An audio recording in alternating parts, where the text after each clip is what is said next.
E eu vou contar, então, um pouco do papel das associações de pacientes na qualificação, para que a gente tenha, então, uma possibilidade de um envio com qualidade de uma contribuição para os processos de tomada de decisão.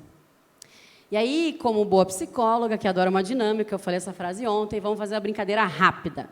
Levanta a mão aqui nessa sala, se você tem alguma lembrança de uma receita super gostosinha que sua mãe fazia, sua avó fazia, seu pai fazia, ou de um restaurante bem legal que você já foi, que você não esquece daquela comida. Levanta a mão, você lembra de alguma coisa bem gostosa, assim, beleza. Todo mundo lembra de alguma receita especial que já comeu nessa vida. Agora, levanta a mão, você lembra de uma viagem bem legal que você já fez com a família, seja quando você era criança, seja agora com a sua família, com seus filhos, enfim. Legal? Todo mundo lembra. Então, levanta a mão quem tem também uma memória de alguma doença que já viveu, seja na sua família, seja consigo próprio, algum amigo, algum momento difícil que você já passou de saúde. Ok. Essas são as suas experiências, certo? Eu tenho as minhas, você tem as tuas, todos nós temos grandes memórias e experiências. Agora, levanta a mão se aquela receita gostosa lá, que você já comeu no Natal, ou no restaurante bem legal que você já foi, se você já usou isso para falar para um amigo, cara, fui num restaurante maravilhoso, tinha um risoto delícia, vá lá. Já fizeram isso? Ok, obrigada. E aquela viagem bem legal, você contou para um amigo que também tem filho, cara, naquele hotel tem um clubinho à tarde, espaço kids, ou, sei lá, o meu marido riu, porque a gente também ficou pedindo essas dicas recente. Todo mundo aqui já deu a dica de um lugar bem legal que já foi, né? Uma viagem legal, um destino legal. Tudo bem. E daquela doença, no momento que você fica sabendo que alguém teve um diagnóstico parecido, ou mesmo enquanto alguém que atua numa associação de pacientes, tentar acolher, tentar ajudar.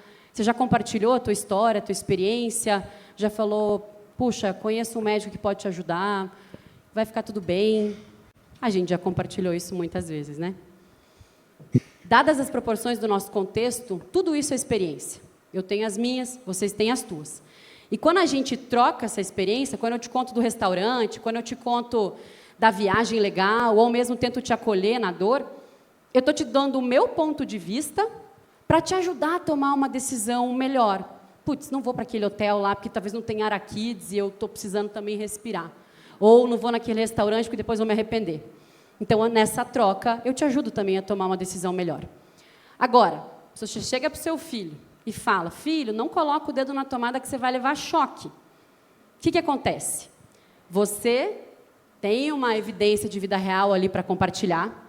Ele recebeu esse relato de vida real, ele recebeu essa evidência de vida real, mas ele não incorporou essa experiência na tomada de decisão dele. E aí ele tomou um choque, porque, basicamente, ele tomou uma decisão baseada em outras variáveis. Ele é curioso, ele queria enfiar o dedinho na tomada, quem nunca? Portanto, quando a gente fala deste contexto em que estamos, de avaliação de tecnologias em saúde, de geração de dados de vida real, de submissão desta contribuição, dessa experiência do paciente nos processos de consulta pública, essa experiência do paciente é muito mais do que uma opinião, é uma forma legítima de evidência, a experiência de vida real que ele já obteve na sua jornada, ou mesmo a sua família, ou, enfim, as pessoas que convivem com ele, os médicos, inclusive, todos. Tem muitas formas e momentos para a gente incluir a perspectiva do paciente. Vimos hoje de manhã que não é só na consulta pública, só nos 20 dias, mas desde lá da concepção do produto, experiência, formas de administração, e que elas devem ser verdadeiramente integradas no processo de tomar decisão. Quando a gente fala da jornada de uma nova tecnologia, tem uma longa jornada e de muita esperança. Porque quando a gente vê esse processo, que foi bastante falado hoje, lá desde a pesquisa e desenvolvimento até chegar o medicamento nas mãos de quem precisa, vamos jogar aí por baixo uns 20 anos. Pensando lá no desenvolvimento, pesquisa e desenvolvimento, milhares de moléculas até chegar em uma delas, ser registrada no país de origem, ser registrada no Brasil, precificada pela CEMED, passar pelo processo da Conitec, etc, etc, etc, PCDT, falamos de tudo isso hoje, até chegar na mão de quem precisa. Incorporação, no meu ponto de vista, é um comprimido numa mão, copo de água no outro. E que isso se repita todo mês, porque pode ser que no mês seguinte o paciente não tenha o medicamento. Falamos disso hoje também e dessas dificuldades todas. Portanto, quando a gente fala... Opa, falhou aqui meu negócio? Alguém me ajuda, por favor? Por favor? Foi? Foi. Opa, desculpa, voltar. Então, quando a gente fala dos mecanismos de participação social da Conitec, que a gente viu agora, e de toda essa experiência que essa pessoa tem, e que tem um lugar para ela compartilhar essa experiência, ela também dá legitimidade à TS. Não sou eu que estou falando isso, não é nós, enquanto país democrático, que estamos falando isso, ou como representante de associação. A gente está falando de revisão internacional de literatura. A experiência do paciente dá legitimidade à TS. Ela diz respeito à qualidade de vida e também sobre a sua própria sobrevivência. E ela também possibilita que as decisões reflitam as preferências do paciente. Educar a comunidade, conversar com os médicos sobre como participar de uma consulta pública, conversar com as famílias, com as pessoas que convivem com aquela doença, educar a comunidade sobre a ETS, também pode ajudar a melhorar a qualidade desta contribuição para o processo de tomada de decisão. Então, as associações, por sua vez, a gente também tem um papel muito grande nesta educação. Mas não basta só a gente ter uma contribuição qualificada. Nós temos que também ter uma escuta qualificada de quem a recebe, uma análise qualificada e uma apresentação qualificada e uma incorporação efetiva no processo de tomar decisão. E aí, a Andréa comentou do artigo, esse também é um fruto da minha dissertação de mestrado, mas saiu nesse artigo agora na revista BIS, pode ser consultado. A gente fala do quê? Do tripé de sustentação para a qualidade das decisões em ATS. Então, lá na primeira ponta, a gente tem o usuário no momento em que ele vai enviar a sua contribuição. Cada um de nós, numa consulta pública. Esse relato tem que ser feito com qualidade. Esse relato tem que ter aquela experiência vivida que pode ajudar o tomador de decisão. E também tem que ter um formulário adequado, com uma usabilidade adequada para que essa pessoa possa participar. Na sequência, não importa só essa contribuição ser efetiva, ela também tem que ser adequadamente analisada, de acordo com as metodologias de análise qualitativa ou quantitativas, a depender desse dado, e também tem que ser efetivamente apresentadas para quem toma a decisão, que está na outra ponta. E aí a gente tem aqui nesse exemplo o membro do comitê da Conitec, que vai receber, vai ler, vai ouvir, vai fazer essa recomendação, e, portanto, ele precisa fazer uma valoração e uma consideração efetiva deste dado. E quando a gente tem todas essas pontas efetivamente acontecendo e conectadas, a gente, então, está comprometido com o usuário do SUS. Não adianta a gente receber um relato de qualidade e não analisá-lo efetivamente, ou mesmo acontecer tudo isso e não considerá-lo de modo adequado. E quando a gente fala do que a comunidade de fibrose cística fez para qualificar essa participação social nas nossas recentes avaliações de tecnologias em saúde, no caso dos moduladores para fibrose cística, esse gráfico ele está disponível no site da Conitec e a gente, ele está a partir de dados, né, do próprio site da Conitec, dessas 3 consultas públicas, a 37, a 38 e a 05, as 2 primeiras de 2020 e a terceira de 2022, desculpa, e elas foram objeto da minha pesquisa de mestrado, onde eu analisei os critérios de análise e utilização das contribuições recebidas por pacientes nessas 3 consultas públicas. E aqui, nesse primeiro gráfico, vocês percebem o quê? Que quase 60% das pessoas que participaram daquelas consultas públicas ficaram sabendo da consulta pública através das associações de pacientes. Então, aqui, a gente começa a perceber do como você ficou sabendo da consulta pública foi através de associação de paciente. Então, as associações também têm um papel muito grande na educação do processo de ETS e na divulgação daquilo que está acontecendo no contexto da doença com a qual trabalha. E quando a gente olha para o contexto da fibrose cística, a gente fiz uma linha do tempo, assim, resumindo muito a história longa, só para mostrar que, lá em 2012, a gente teve a aprovação junto ao FDA do primeiro modulador da proteína CFTR para a fibrose cística. E foi exatamente em 2012 que a gente publicou no site do Unidos pela Vida o primeiro texto em língua portuguesa, traduzindo o que estava acontecendo fora do Brasil para a comunidade de fibrose cística sobre o que estava acontecendo fora. Isso não aconteceu só para modulador, aconteceu sempre para tudo que tinha de disponível para a fibrose cística, aqui ou fora, o que estava acontecendo, o que estava tendo de evolução, porque esse é o nosso papel também, de informar e educar, e letramento em saúde, etc. Mas aqui é para mostrar para vocês que, lá na aprovação do FDA, a gente já começou as ações pré-consulta pública. A consulta pública de 2012, desse medicamento, ela foi acontecer em 2020. Então, foram 8 anos educando a comunidade sobre o que estava acontecendo. Porque, no Brasil, ele foi aprovado em 2018, junto à Anvisa, depois foi submetido em 2019 e aprovado em 2020. E a gente tem, então, esse exemplo de que educar a comunidade para a consulta pública, gerar dados de mundo real, fazer articulação para a consulta pública e também o controle e pós-incorporação, ele é contínuo. A gente tem que gerar dado e falar do que está acontecendo para as pessoas as quais nos acompanham constantemente.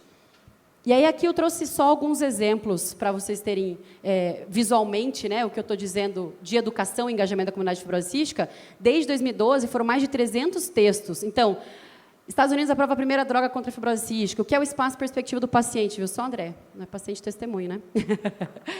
O que acontece após a definição do preço? Foram mais de 50 conteúdos específicos sobre por dentro do processo. O que é a CEMED, o que é a Anvisa, o que é a Conitec. E também outros tipos de material, né? Podcast, live, vídeo, texto, evento. Tivemos também 6 encontros que o Unidos pela Vida realizou, nacionais, com oficinas sobre ATS, advocacy, participação social, gestão de projeto, etc., para as associações de fibrose cística no Brasil, como a gente também fez ontem para outras associações de doenças raras, pesquisa e geração de dados, cadernos especiais, pesquisas e artigos sobre participação social, o próprio Qualifica SUS, que a Tina apresentou no passado os resultados, plataforma de educação, agora a gente tem o Conexão SUS, que também é aberto a todos e gratuito para falar sobre o SUS, sobre participação social, sobre engajamento, e também uma plataforma só sobre fibrose cística. Eventos onde a gente pudesse, de uma forma horizontal, colocar o tema em pauta para tantas outras doenças e realidades, como o nosso próprio fórum aqui, né, primeira e segunda edição, hoje na terceira. Encontros de capacitações e reuniões estratégicas com as associações de pacientes. Então, a gente sempre esteve unido nesse contexto da fibrose cística com a sociedade médica, com as demais associações de paciente, com as famílias, com os profissionais da saúde, cada um fazendo também o seu papel e, obviamente, também sempre num diálogo com a própria indústria para que reforçar sempre também o papel referente à sustentabilidade e redução de preço. Materiais de apoio em consulta pública. Então, na hora que tudo começa, a gente tem também vários materiais educativos, baseado tudo que tem de explicação no site da Conitec, a gente tenta traduzir essa informação para o nosso público. E, claro, depois que isso é incorporado, a gente falou de manhã, né, não acaba quando termina. A gente tem que fazer monitoramento e controle social sobre quando saiu a portaria, em que pé está, como podemos ajudar, quem a gente deve pressionar, ou, como diz o pessoal da atrofia medular espinhal, né, que a gente sempre usa esse termo, apurrinhar. Desculpa, pessoal, mas, né, também é nosso papel. E também, claro, notificar, ajudar os pacientes a entenderem qual é o processo, não é automática a sua transição, o que você precisa fazer. E, claro, chegamos no momento também na fibrose cística, que foi motivo de muita celebração e alegria, quando tivemos a incorporação da tripla combinação, em 2023, para a fibrose cística. Tivemos um evento também no Ministério, chamado pelo próprio gabinete da ministra da Saúde, para a assinatura da portaria da incorporação da tripla combinação no SUS. E aí, já encerrando, a gente tem, obviamente, percebido essa evolução nos mecanismos de participação social, avanço na análise qualitativa, muitas coisas acontecendo dentro desse contexto aí de participação social. A gente tem percebido uma melhora na qualidade das contribuições, mas a gente ainda tem algumas questões a serem avaliadas e olhadas com mais cuidado, assim como já nos trazem artigos da literatura internacional há muitos anos sobre a questão de, às vezes, o paciente não ser envolvido como colaborativo ou mesmo essa contribuição ser considerada apenas como um relato. Essa experiência do paciente, por sua vez, ela tem que ser coletada de maneira metodologicamente rigorosa e os relatos com evidência de vida real devem ser analisados de acordo com a forma desse dado. Se ele é um dado quali, ele tem que ser analisado através de uma metodologia quali, não transformado numa codificação quanti, e a gente perde a riqueza daquele relato.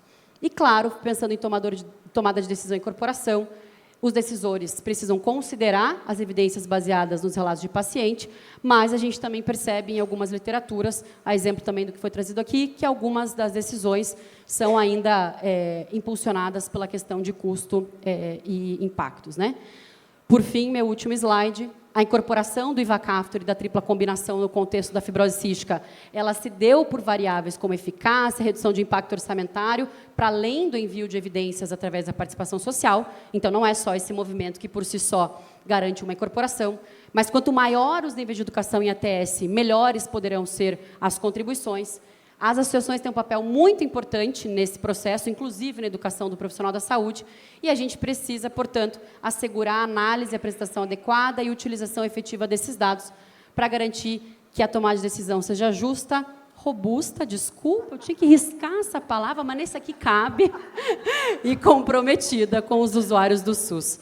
E eu trago de novo, como eu falei no ano passado, a frase do Dr. Brian O'Rourke, autor principal da nossa definição de ATS atual, que é, se você não está envolvendo pacientes, você não está fazendo ATS. É simples assim.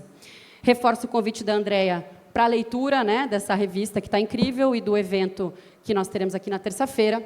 E também tenho muita alegria de ter, na sequência, um representante da ISPOR do Brasil, porque a gente tem também, a ISPOR foi citada hoje de manhã, no nosso país, com várias ações também. Bom, muito obrigada e seguimos.